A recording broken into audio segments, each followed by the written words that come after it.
was raining. I cannot back off from our group dates. My office mates, Jenny, John Ray, Carla, and Jong. It's been a week that we had this plan to pay a visit the historical park in my country. This had been closed due to the COVID-19 pandemic. It slowly reopened when COVID vaccination was already taking place in the Philippines. With all those successive lockdowns, most Filipinos are eager to go out to have a taste of freedom once more. We chose Luneta Park, or better known as Rizal Park, as our first destination. The source of my research is from Wikipedia. Rizal Park, in Filipino Liwasang Rizal, or in Spanish, Parque Rizal, also known as Luneta Park or simply Luneta, is a historic urban park located in Ermita, Manila, Philippines.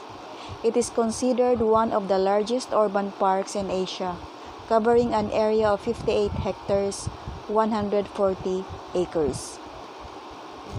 The site on where the park is situated was originally known as Bagong Bayan during the Spanish colonial period. It is adjacent to the historic walled city of Intramuros. Situated on the eastern shore of Manila Bay, the park plays a significant role in shaping the history of the Philippines. The execution of Filipino patriot Jose Rizal on December 30, 1896, fanned the flames of the 1896 Philippine Revolution against the Kingdom of Spain. The park was officially named in his honor, and the monument enshrining his remains serves as the park's symbolic focal point. The Declaration of Philippine Independence from the United States was held here on July 4, 1946 as well as later political rallies including those of Ferdinand Marcos and Corazon Aquino, the latter having culminated in the EDSA Revolution in 1986. Rizal Park's history began in 1820. When the Paseo de Luneta was completed just south of the walls of Manila on a marshy patch of land next to the beach during the Spanish rule. Prior to the park, the marshy land was the location of a small town called Nuevo Barrio, or New Town, or Bagong Bayan in Tagalog, that dates back to 1601. The town and its churches, being close to the walled city, were strategically used as cover by the British during their attack. The Spanish authorities anticipated the danger posed by the settlements that immediately surrounded Intramuros in terms of external attacks. Yet, church officials advocated for these villages to remain. Because of the part they played during the British invasion, they were cleared after the short rule of the British from 1762 to 1764. The Church of Bagong Bayan originally enshrined the Black Nazarene. Because of the order to destroy the village and its church, the image was transferred first to San Nicolas de Tolentino, then Quiapo Church. This has since been commemorated by the translation of the relic every January 9, which is more commonly known as the Feast of the Black Nazarene. This is why the processions of January 9 have begun there in the park beginning in 2007 after the clearing of the Bagong Bayan settlement. The area later became known as Bagong Bayan Field, where the Cuartel La Luneta or Luneta Barracks, a Spanish military hospital which was destroyed by one of the earthquakes of Manila, and a moat-surrounded outwork of the walled city of Manila known as the Luneta or Lunet because of its crescent shape. West of Bagong Bayan Field was the Paseo de la Luneta, Plaza of the Lunet, named after the fortification, not because of the shape of the plaza, which was a long 100 by 300 meter or 330 feet by 980 feet rectangle ended by two semicircles. It was also named Paseo de Alfonso XII or Plaza of Alfonso XII after Alfonso XII, King of Spain, during his reign from 1874 to 1885. Paseo de la Luneta was the center of social activity for the people of Manila in the early evening hours. This plaza was arranged with paths and lawns and surrounded by a wide driveway called La Calzada or the road, where carriages circulate. During the Spanish period from 1823 to 1897, most especially in the later part, the place became notorious for public executions. A total of 158 political enemies of Spain were executed in the park. On February 17, 1872, three Filipino priests, Mariano Gomez, Jose Burgos, and Jacinto Zamora, collectively known as Comborsa, were executed by Garrote, accused of subversion arising from the 1872 Cavite Mutiny. It was during the American colonial period in the Philippines when the Rizal Park's main landmark, the Rizal Monument, was built. On September 28, 1901, the United States Philippine Commission approved Act No. 243, which would erect a monument in Luneta to commemorate the memory of Jose Rizal, Filipino patriot, writer, and poet.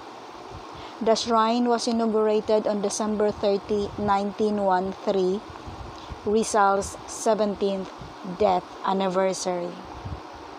The park was also chosen as the site of a national government center by Daniel Burnham, architect and city planner who was commissioned by William Taft to do the city plan of Manila in 1902. According to Burnham's plan, government buildings to be built in the park will have neoclassical edifices with Greco-Roman columns. A large Capitol building, which was envisioned to be the Philippine version of the United States Capitol, was to become its core.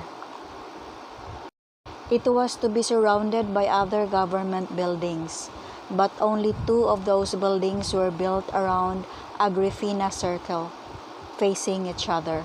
They are the Department of Agriculture, now the National Museum of Anthropology, and the Department of Finance, later became the Department of Tourism, and now the National Museum of Natural History. These two buildings were completed before the Second World War. The park was also intended to become a Philippine version of the National Mall in Washington, D.C., with the planned buildings of the government offices. The site also served as a venue of the Manila Carnival and various expositions prior to the outbreak of World War II. In August 1954, President Ramon Magsaysay created the Jose Rizal National Centennial Commission to organize and manage the celebrations of the centennial of Jose Rizal's birth. Its plan included building a grand monument of Jose Rizal and the Rizal Memorial Cultural Center that would contain a national theater, a national museum, and a national library at the Luneta.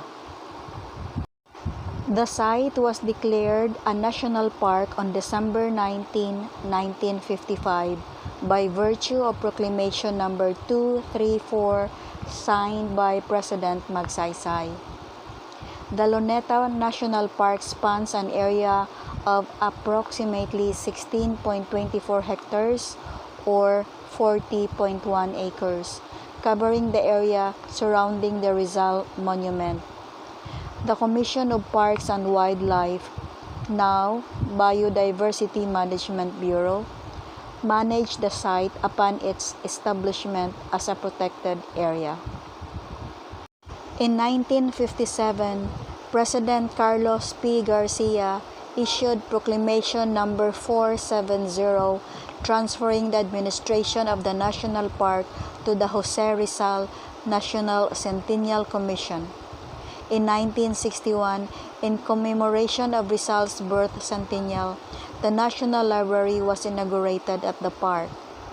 Its management was then handed over to the National Parks Development Committee, an attached agency of the Department of Tourism created in 1963 by President Diosdado Macapagal. In 1967, the Luneta National Park was renamed to Rizal Park with the signing of Proclamation No. 299 by President Ferdinand Marcos. Through donations by the Taiwanese and Japanese governments, the Chinese and Japanese gardens were set up during Marcos' administration. The Rizal Park, under NPDC Executive Director Teodoro Valencia, was expanded. Valencia introduced the Concert at the Park event series during his management.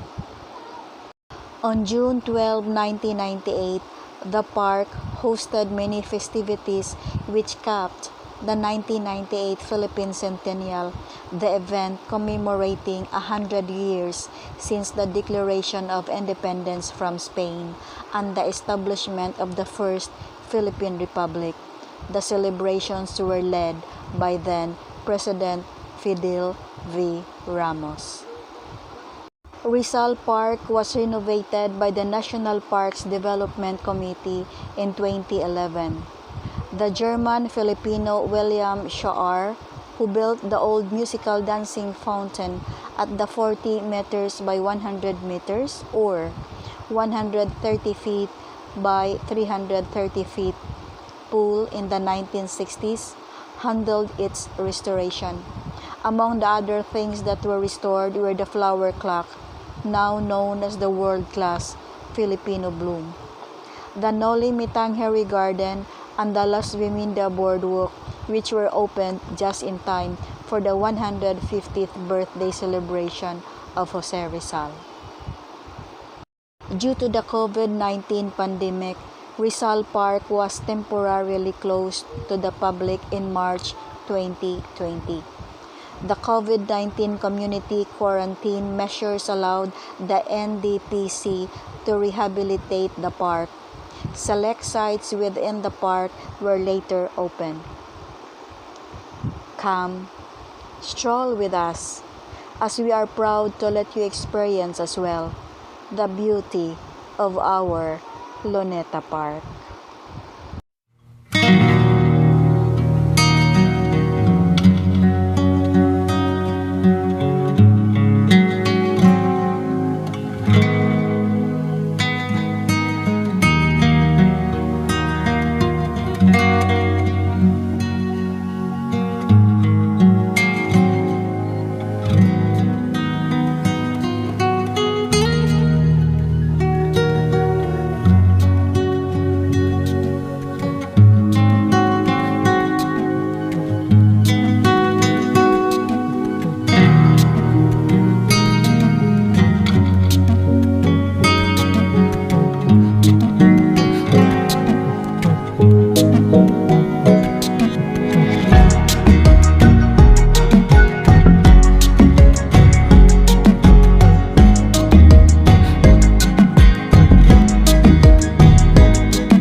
Paco Park, originally named as Cementerio General de Dilao, is a recreational garden and was once Manila's municipal cemetery, built by the Dominicans during the Spanish colonial period.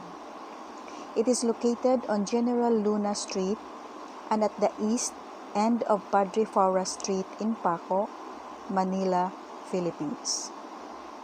The source of my research is from Wikipedia.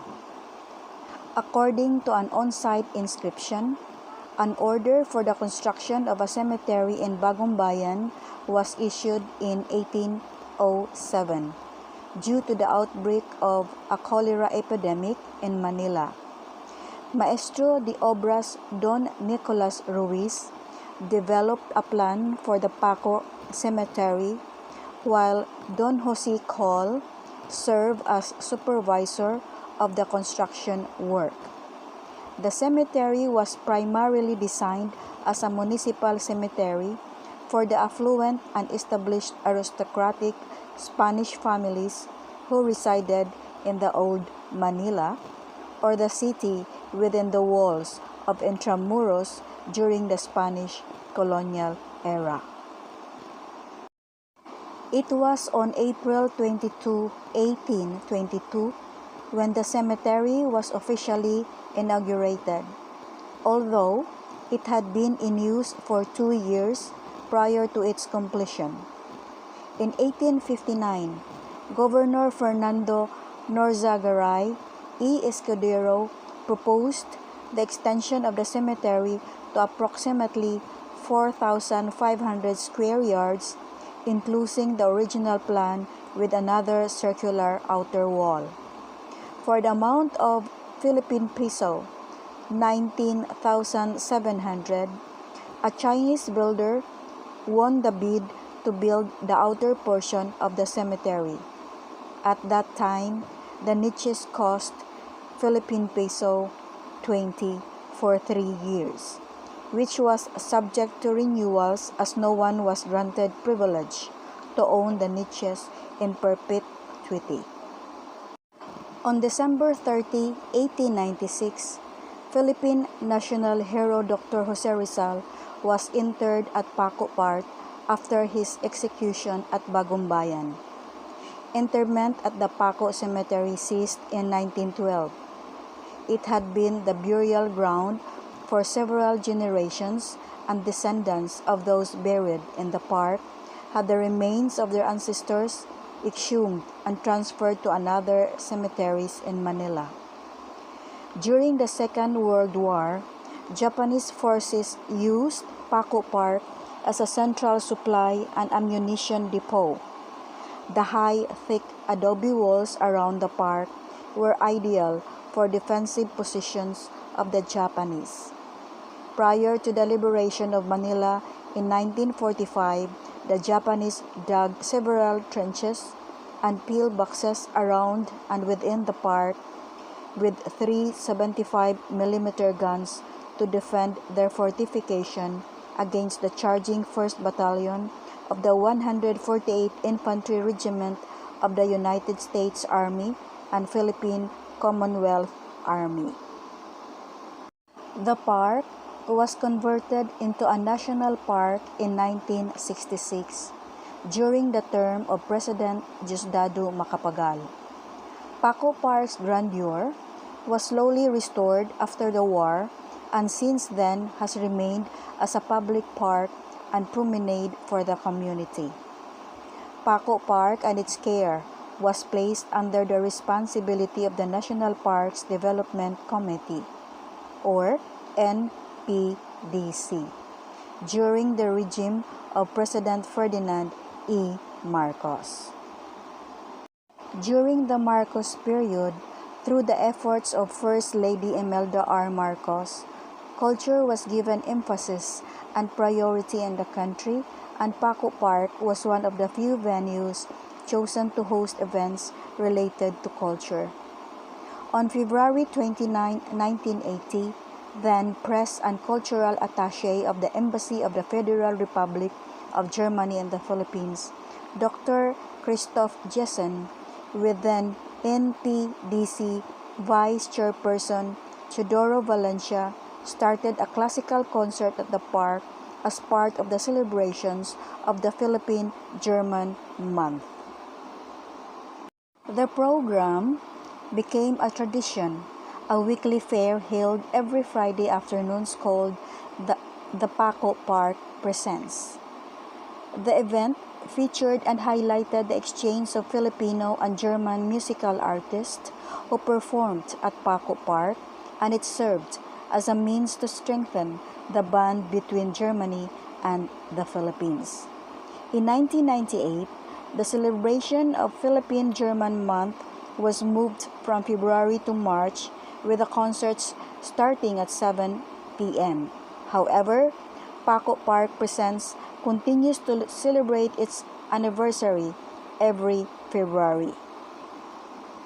In addition, Paco Park Presents features the finest musical artists and chorals, local and guest performers for an evening of classical and traditional Filipino music every Friday by sunset, but it was used to air on the People's Television Network or PTV. Paco Park is circular in shape, with an inner circular fort that stood as the original cemetery. Its walls were made hollow to serve as niches, and as the population continued to grow, a second outer wall was built with thick adobe walls. The top of the walls were then made into pathways for promenades.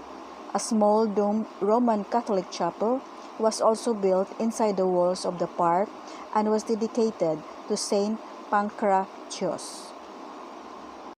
Ildefonso P. Santos Jr., a noted landscape architect who was given recognition as a Philippine national artist, was involved in the designing of Paco Park.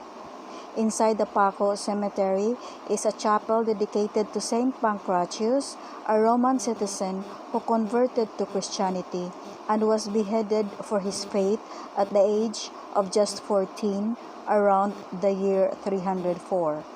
His name is Greek and literally means the one that holds everything. The chapel is under the care of the San Vicente de Paul parish and the Vincentian Fathers. My office mates, Jenny, John Ray, Carla, and Jong, were along with me as we made a visit to our little piece of history.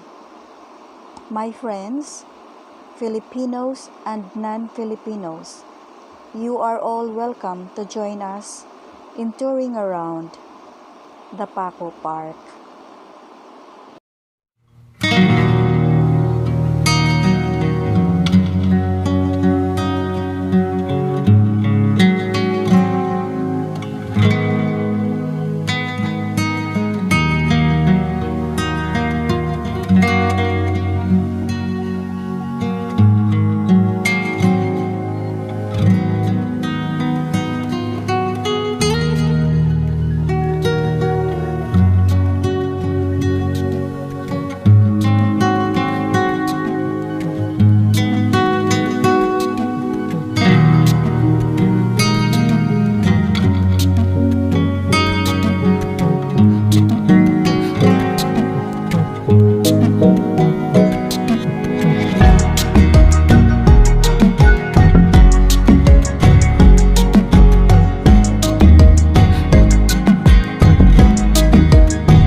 Baywalk Dolomite Beach, commonly known as Dolomite Beach, is an artificial beach along Manila Bay in Manila, Philippines.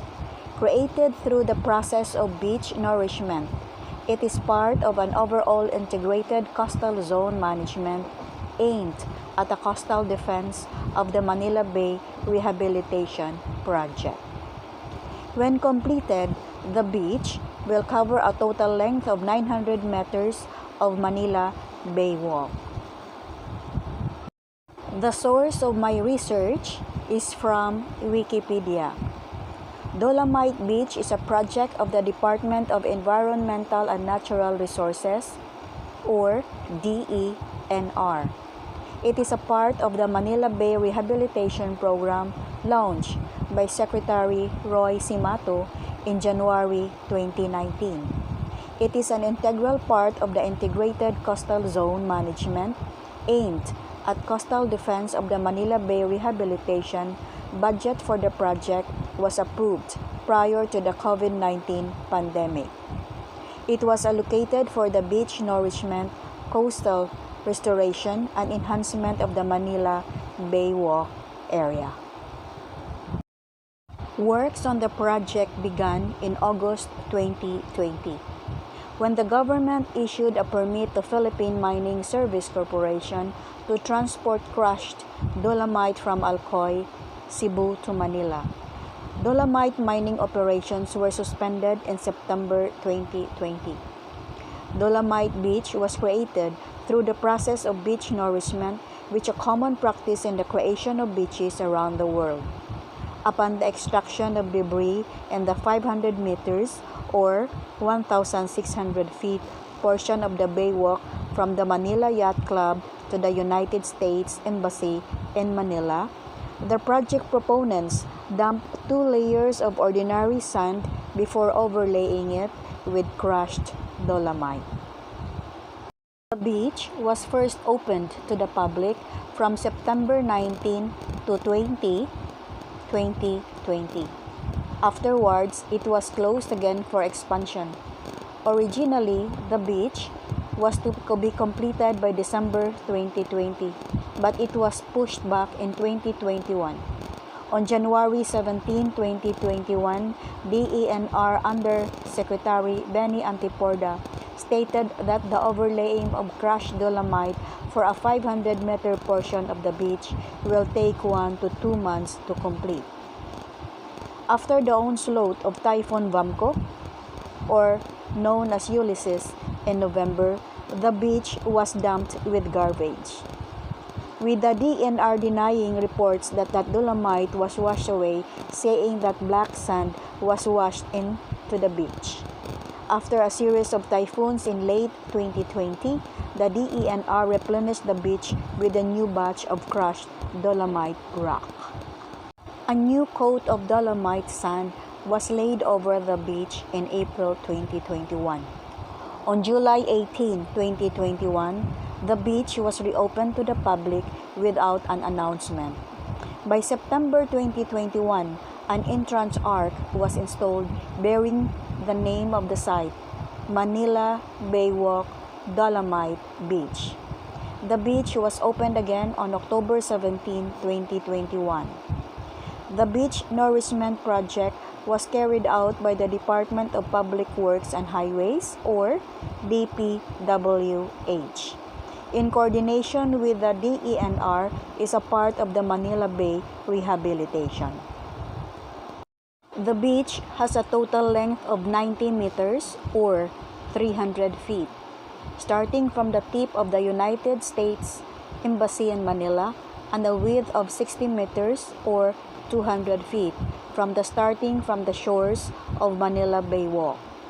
The whole project, which consists of the beach nourishment, coastal restoration, and enhancement of the Manila Bay Walk area, covers the whole area starting from the southernmost tip of the U.S. Embassy up to the breakwater of the Manila Yacht Club. The DPWH plans to build a new breakwater in addition to geotubes to protect the beach from storm surges and prevent the dolomite sands from washing out. The proposed breakwater will also protect low-lying areas in Manila, Pasay, Las Piñas, and Parañaque. According to the Mines and Geosciences Bureau, the project will benefit tourism, commerce, and the environment. It will also protect coastal properties from erosion and storm surges, and beach nourishment are preferred projects over hard beach stabilizing structures such as seawalls and groynes. The Department of Health released a statement that the use of dolomite is not a known health hazard. The Department of Environment and Natural Resources has maintained that the dolomite used to create the beach poses no harm to the Manila Bay's ecosystem. The laying of dolomite has been suspected as a possible cause for a fish kill on September 17, 2020 near the waters of Baseco compound. The DENR countered the claim, saying that the fish kill happened 5 kilometers or 3.1 millimeters away from the beach and cited the prevalence of the southwest monsoon at that time and the presence of a breakwater between the site and adjacent waters of the beach that prohibits the transfer of sand. As with other beach nourishment projects, the area can serve as additional habitat for a number of species such as sea turtles as well as seabirds and beach flora. When the beach was first opened to the public, a flock of egrets were seen at the beach area. In February 2021, the Department of Environment and Natural Resources reported significant drop of fecal coliform level in the waters around the beach.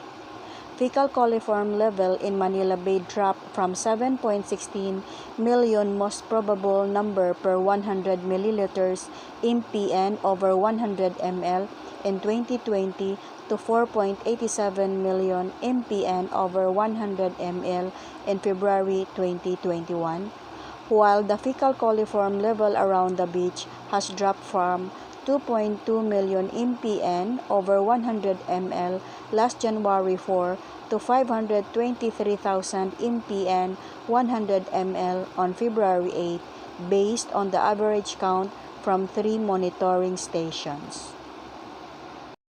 However, the level is still far from the ideal 100 MPN over 100 ml for coastal waters.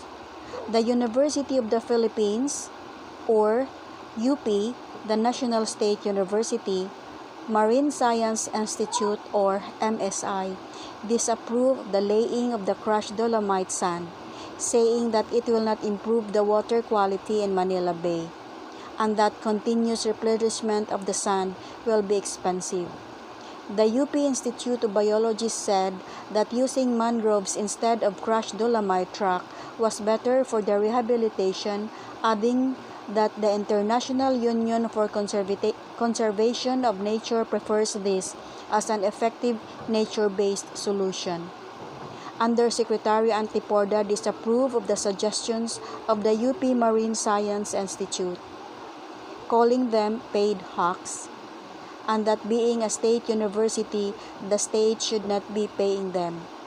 Antiporda said that the government has paid UP ₱500 million for consultations. Laura David, the director of UPMSI, said that the university charged the government just over 364 million pesos.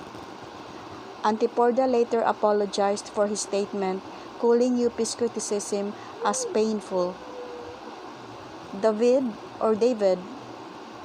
accepted Antiporda's apology, calling it a misunderstanding. The project has received support from the Manila City government led by Mayor Isko Moreno. President Rodrigo Duterte also voiced his support to the project.